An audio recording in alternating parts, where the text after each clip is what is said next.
नमस्कार दोस्तों, स्वागत है आपका अपने R S education circle YouTube channel पर। तो दोस्तों, आज की यह क्लास में हम यूपी पुलिस का जीके का प्रैक्टिस सेट क्लास लेकर आए हैं, जो आपके एग्जाम्स के लिए बहुत ही महत्वपूर्ण होने वाली है। ठीक है, इसमें साथियों सभी महत्वपूर्ण क्वेश्चंस को कवर किया गया है। अगर आपने साथियों इससे पहले जीके के जो प्रैक्टिस सेट यूपी पुलिस के हो चुके हैं उनको नहीं देखा है तो आप जाकर देख लीजिए। यह जीके का प्रैक्टिस सेट नंबर 5 है। ठीक है, अगर आप चैनल पर न्यू है साथियों तो चैनल को सब्सक्राइब कर लीजिएगा और वीडियो अगर पसंद आए आपको तो वीडियो को जरूर लाइक कीजिएगा। ठीक है, पढ़ते हैं साथियों क्वेश्चन की ओर। साथियों, हमारा पहला नंबर पूछा गया क्वेश्चन कि 1970 में केंद्रीय बजट किसने प्रस्तुत किया था। तो आपको साथियों बताना है जो 1970 का केंद्रीय बजट प्रस्तुत किया था वह किसने किया था। तो याद रखेंगे श्रीमती इंदिरा गांधी जी ने किया था। ठीक है, याद रखेंगे यहाँ पर साथियों आपका सी ऑप्शन बिल्कुल राइट हो जाएगा। इंदिरा गांधी जी ने 1970 का केंद्रीय बजट प्रस्तुत किया था। साथियों, यह जो बजट प्रस्तुत किया था इंदिरा गांधी जी ने, यह प्रथम महिला व प्रथम वित्त मंत्री जो प्रथम महिला व प्रथम वित्त मंत्री केंद्रीय बजट प्रस्तुत करने वाली महिला थी। ठीक है, याद रखेंगे यह प्रथम महिला थी जिन्होंने केंद्रीय बजट प्रस्तुत किया था। वह प्रथम वित्त मंत्री महिला थी जिन्होंने केंद्रीय बजट प्रस्तुत किया था। ठीक है, याद रखेंगे कब किया था। तो याद आपका राइट आंसर हो जाएगा 1970 में और इंदिरा गांधी जी ने। ठीक है, यहाँ पर आपका सी ऑप्शन बिल्कुल राइट हो जाएगा। ठीक है, बढ़ते हैं साथियों नेक्स्ट क्वेश्चन की ओर।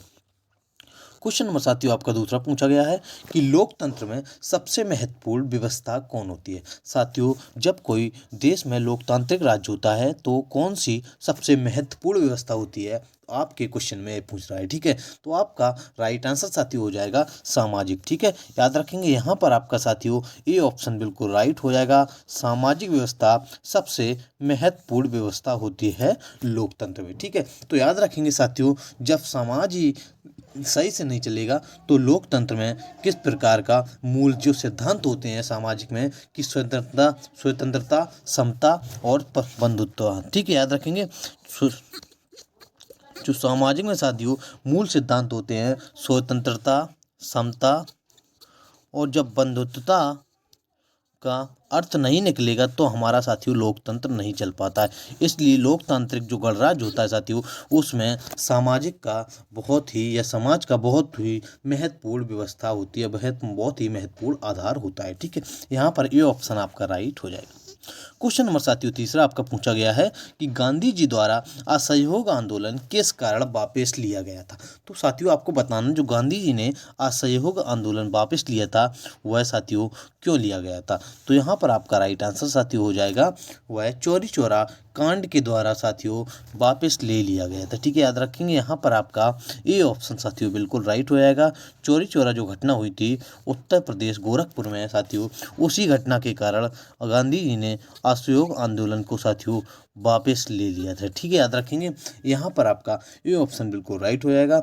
जो चौरी चौरा घटना हुई थी वह साथियों 5 फरवरी 2022 में हुई थी। ठीक है, याद रखेंगे साथियों 5 फरवरी 2022 में हुई थी, इसलिए इसे असहयोग आंदोलन को वापस ले लिया गया था। ठीक है, किस घटना के कारण, चौरी चौरा घटना के कारण।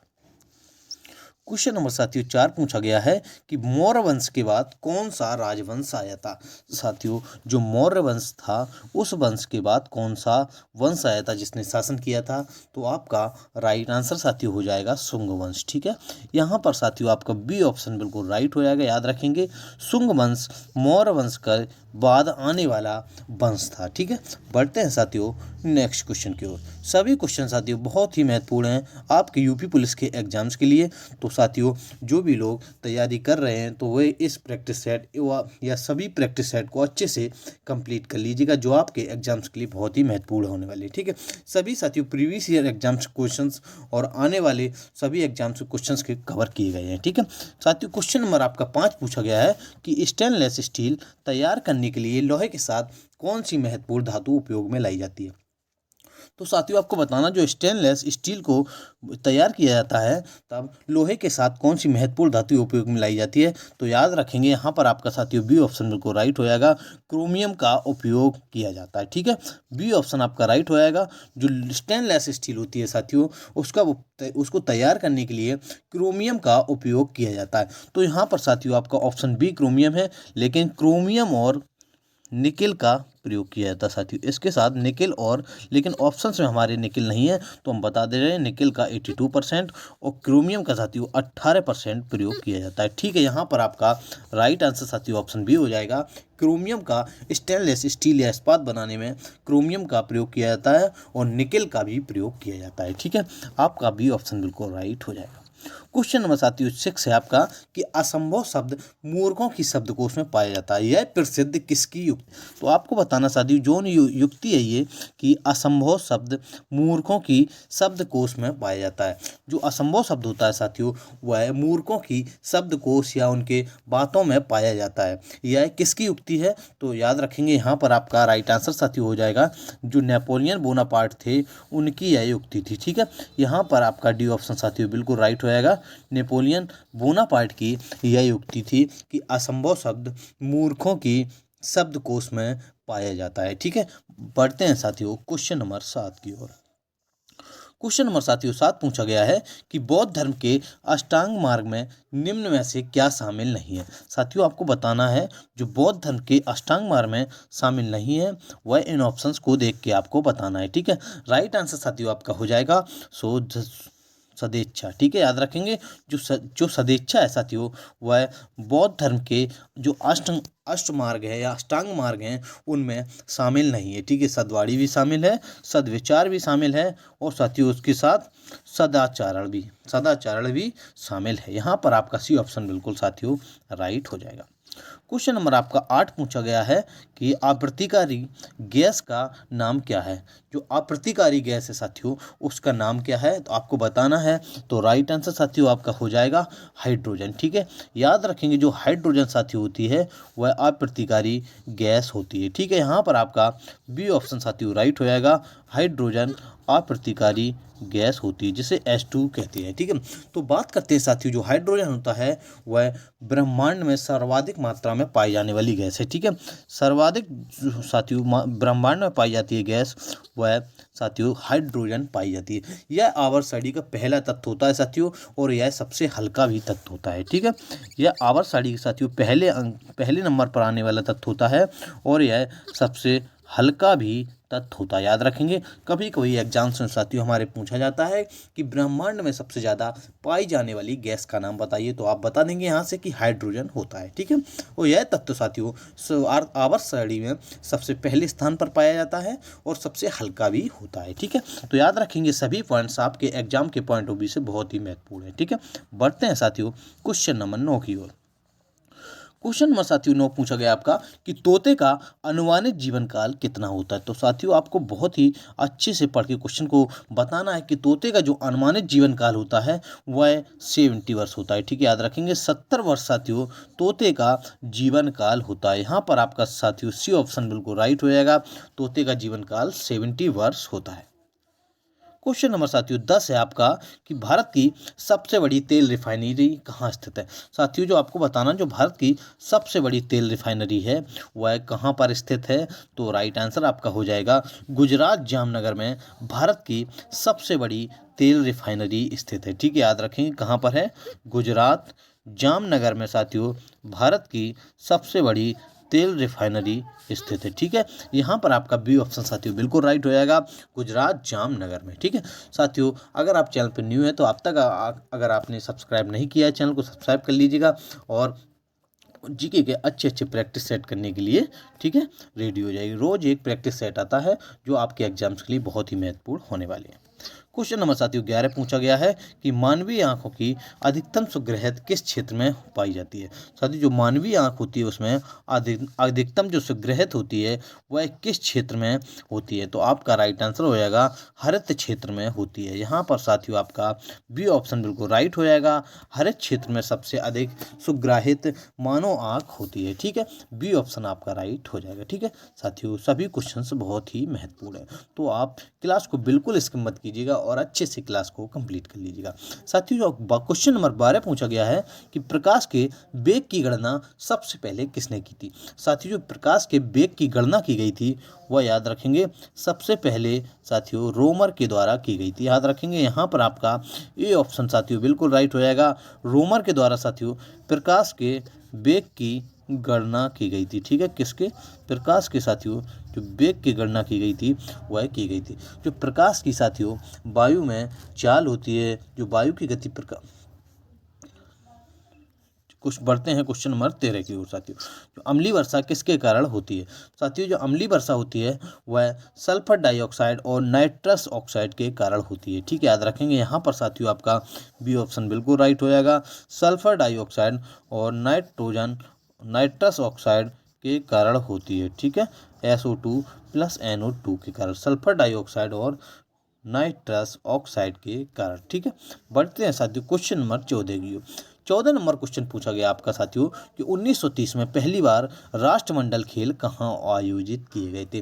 देखो साथियों, यहाँ पर एक क्वेश्चन अपना और बन रहा है कि जो राष्ट्रमंडल खेल पहली बार हुए थे वह 1930 में हुए थे। ठीक है, याद रखेंगे 1930 में पहला राष्ट्रमंडल खेल आयोजित किए गए थे। ठीक है, ये हमारे क्वेश्चन यहाँ पे कंप्लीट हो गया।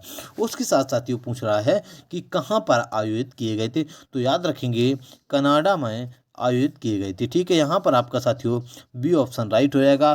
कनाडा में सबसे पहले आयोजित किए गए थे। और कनाडा में साथियों कहाँ पर किए गए थे? तो हैमिल्टन में, हैमिल्टन जो शहर है उसमें जो राष्ट्रमंडल खेल हुए हैं वह आयोजित किए गए थे, जिसमें साथियों 11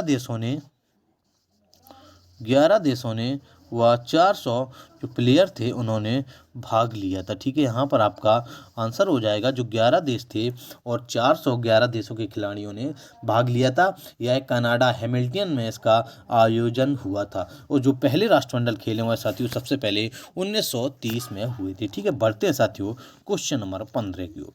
क्वेश्चन नंबर साथियों 15 पूछा गया है कि त्वचा पर काटने वाले मच्छरों के गतिशील अंगों के रूप में कितनी जोड़ी टांगें होती हैं? साथियों जो त्वचा पर काटने वाले मच्छर होते हैं, मादा मच्छर, उनके गतिशील अंगों के रूप में कितनी जोड़ी टांगें होती? तो याद रखेंगे यहाँ पर आपका राइट आंसर साथियों ऑप्शन बी हो जाएगा। 3 जोड़ी टांगें होती हैं। ठीक है, कितनी जोड़ी साथियों टांगें होती हैं? तो 3 जोड़ी जो टांगें होती हैं वह साथियों मादा मच्छर जो हमारे शरीर पर काटता है उनकी होती हैं। ठीक है, बढ़ते हैं साथियों क्वेश्चन नंबर 16 की ओर। क्वेश्चन नंबर साथियों 16 पूछा गया है कि मैंग्रोव वन कहाँ पाए जाते हैं? जो मैंग्रोव वन होते हैं वह साथियों सुंदरवन डेल्टा में पाए जाते हैं। ठीक है, यहाँ पर आपका साथियों सी ऑप्शन बिल्कुल राइट हो जाएगा। सुंदरवन डेल्टा में मैंग्रोव वन पाए जाते हैं। ठीक है, याद रखेंगे कहाँ पाए जाते हैं साथियों? सुंदरवन डेल्टा में। क्वेश्चन नंबर साथियों आपका अगला है 17 नंबर की कौन सी नदी बांग्लादेश में पद्मा नाम से जानी जाती है? साथियों यह क्वेश्चंस एग्जाम्स के लिए बहुत ही महत्वपूर्ण है। ठीक है, जो यह क्वेश्चन साथियों एग्जाम्स के लिए बहुत ही महत्वपूर्ण है कि कौन सी नदी है जो बांग्लादेश में पद्मा के नाम से जानी जाती है। यह क्वेश्चन साथियों एग्जाम में कई बार पूछा जा चुका है। जो गंगा नदी है साथियों वह बांग्लादेश में पद्मा के नाम से जानी जाती है। यहाँ पर आपका साथियों बी ऑप्शन बिल्कुल राइट हो जाएगा। बांग्लादेश में गंगा नदी है जो वह पद्मा के नाम से जानी जाती है। ठीक है, बढ़ते हैं साथियों अगले क्वेश्चन की ओर। क्वेश्चन नंबर आपका 18 पूछा गया है कि नर्मदा बचाओ आंदोलन कब हुआ था? साथियों जो नर्मदा बचाओ आंदोलन है वह बताना आपको कब हुआ था। तो याद रखेंगे 1889 ईस्वी में साथियों, सॉरी माफ़ कीजिएगा, 1989 ईस्वी में नर्मदा बचाओ आंदोलन हुआ था। याद रखेंगे यहाँ पर आपका साथियों बी ऑप्शन बिल्कुल राइट हो जाएगा। 1989 ईस्वी में नर्मदा बचाओ आंदोलन हुआ था। क्वेश्चन नंबर 19 आपका साथियों है कि आकाश का रंग नीला किसके कारण दिखाई देता है? साथियों आपको बताना जो आकाश का रंग नीला दिखाई देता है वह किसके कारण दिखाई देता है? तो याद रखेंगे यहाँ पर आपका राइट आंसर हो जाएगा प्रकाश के विकिरण के द्वारा। ठीक है, याद रखेंगे प्रकाश का जो विकिरण होता है वह उसके कारण आकाश का रंग नीला दिखाई देता है। ठीक है, यहाँ पर आपका सी ऑप्शन साथियों बिल्कुल राइट हो जाएगा। जो आकाश का रंग नीला होता है वह प्रकाश के प्रकीर्णन के द्वारा दिखाई देता है। ठीक है, बढ़ते हैं क्वेश्चन नंबर 20 की ओर। क्वेश्चन नंबर साथियों 20 आपका है कि पीलिया रोग किसको प्रभावित करता है? साथियों जो पीलिया रोग हो जाता है मनुष्य को तो वह किस अंग को प्रभावित करता है? हमारे क्वेश्चन में यह पूछ रहा है। ठीक है, क्या पूछ रहा है कि किस अंग को प्रभावित करता है पीलिया रोग, तो याद रखेंगे यहाँ पर आपका बी ऑप्शन बिल्कुल राइट हो जाएगा। जो यकृत अंग है उसको प्रभावित करता है। अगर साथियों अगर किसी व्यक्ति को पीलिया रोग हो जाता है तो सबसे ज़्यादा इफेक्ट पड़ता है वह यकृत को पड़ता है। ठीक है। क्वेश्चन नंबर साथियों अगला आपका है 21 नंबर कि कथकली किस राज्य का शास्त्रीय नृत्य। साथियों बहुत ही बार पूछे जाने वाला ये क्वेश्चन है कि कथकली जो नृत्य है शास्त्रीय नृत्य वह किस राज्य का शास्त्रीय नृत्य है, तो याद रखेंगे केरल का है। ठीक है, याद रखेंगे। यहाँ पर आपका साथियों सी ऑप्शन बिल्कुल राइट हो जाएगा।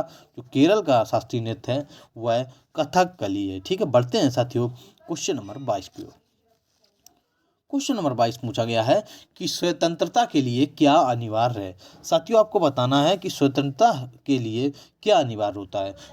कोई व्यक्ति कब स्वतंत्र होता है, जब उसके पास साथियों हर एक प्रकार का अधिकार हो या विशेष अधिकार हो। विशेष अधिकार नहीं कह सकते कि मतलब किसी पर कोई उस पर हर प्रकार का अधिकार हो तो वह स्वतंत्र होता है। ठीक है, व्यक्ति स्वतंत्रता उसकी कब पहचानी जाती है, जब उसके पास कुछ भी करने लेने या खाने सबका अधिकार होता है। तो यहाँ पर स्वतंत्रता का जो अनिवार्य है वह अधिकार से है। ठीक है, यहाँ पर आपका बी ऑप्शन साथियों राइट हो जाएगा, अधिकार से है।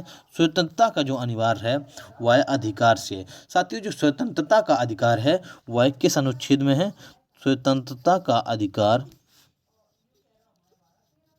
स्वतंत्रता का अधिकार है वह साथियों अनुच्छेद 19 से 22 में वर्णन किया गया है। ठीक है, 19 से 22 के बीच स्वतंत्रता का वर्णन किया गया है अधिकार का। यह साथियों भाग 3 में है। ठीक है, भाग 3 में इसका 19 से 22 में वर्णन किया गया है। ठीक है, बढ़ते हैं साथियों क्वेश्चन नंबर 23 की ओर। क्वेश्चन नंबर 23 पूछा गया है कि प्रोटीन का पाचन किस एंजाइम के द्वारा होता है। तो प्रोटीन का जो पाचन होता है साथियों वह किस एंजाइम के द्वारा होता है, तो आपको बताना है। राइट आंसर साथियों आपका हो जाएगा कि लाइपेस जो एंजाइम होता है उसके द्वारा प्रोटीन का पाचन होता है। यहाँ पर आपका साथियों सी ऑप्शन बिल्कुल राइट हो जाएगा। लाइपेस साथियों जो एंजाइम होता है उसके द्वारा प्रोटीन का पाचन होता है। ठीक है, यहाँ पर आपका सी ऑप्शन बिल्कुल राइट हो जाएगा। क्वेश्चन नंबर साथियों 24 है कि महावीर का प्रथम शिष्य कौन था। साथियों आपको बताना है जो महावीर का प्रथम शिष्य था वह कौन था, तो याद रखेंगे यहाँ पर आपका राइट आंसर हो जाएगा जमाली महावीर का प्रथम शिष्य था। ठीक है, महावीर का जो प्रथम शिष्य था वह साथियों जमाली था। यह इसका दामाद भी था। ठीक है, दामाद को ही प्रथम शिष्य बनाया था महावीर जी ने। ठीक है, जो स्वामी महावीर थे उन्होंने अपने दामाद को ही अपना प्रथम शिष्य बनाया था। ठीक है, यहाँ पर आपका सी ऑप्शन बिल्कुल राइट हो जाएगा। क्वेश्चन नंबर साथियों 25 आपका है कि आत्मनिर्भरता किस योजना का मुख्य उद्देश्य था। साथियों जो आत्मनिर्भरता होती है वह किस योजना का मुख्य उद्देश्य था, तो आपको साथियों बताना है। ठीक है, तो आपका राइट आंसर साथियों हो जाएगा चौथी पंचवर्षीय योजना थी। चौथी पंचवर्षीय योजना में आत्मनिर्भर भारत बनाने की योजना की गई थी। यह पूरा उसका लक्ष्य था। जो चौथी पंचवर्षीय योजना थी उसमें आत्मनिर्भरता का लक्ष्य था। यहाँ पर आपका ये ऑप्शन साथियों बिल्कुल राइट हो जाएगा। ये ऑप्शन साथियों यहाँ पर आपका बिल्कुल राइट हो जाएगा। जो चौथी पंचवर्षीय योजना थी उसमें आत्मनिर्भर का लक्ष्य था। यह जो चौथी पंचवर्षीय योजना थी साथियों यह 1969 से 1974 की मध्य हुई थी। ठीक है, जो 1969 से 1974 में हुई थी वह साथियों जो चौथी पंचवर्षीय योजना थी वह हुई थी। ठीक है, याद रखेंगे। यहाँ पर आपका ए ऑप्शन साथियों बिल्कुल राइट हो जाएगा। तो साथियों आज की क्लास यहीं पे समाप्त होती हुई, अगर आपको वीडियो अच्छा लगा वीडियो को लाइक कीजिएगा, अपने दोस्तों के पास शेयर कीजिएगा। ठीक है, अगर आप चैनल पर न्यू है इसी प्रकार की वीडियो देखने के लिए अपने चैनल को सब्सक्राइब कर लीजिएगा और जिससे आने वाली वीडियो का अपडेट आपको मिलता रहे। ठीक है, और हम रोज़ यहीं जीके के प्रैक्टिस सेट ला रहे हैं और कल से रीजनिंग के भी प्रैक्टिस सेट आएंगे। तो अगर चैनल को आप वीडियो को अगर अच्छा लग रहा है तो वीडियो को लाइक कीजिएगा। ठीक है, थैंक यू क्लास।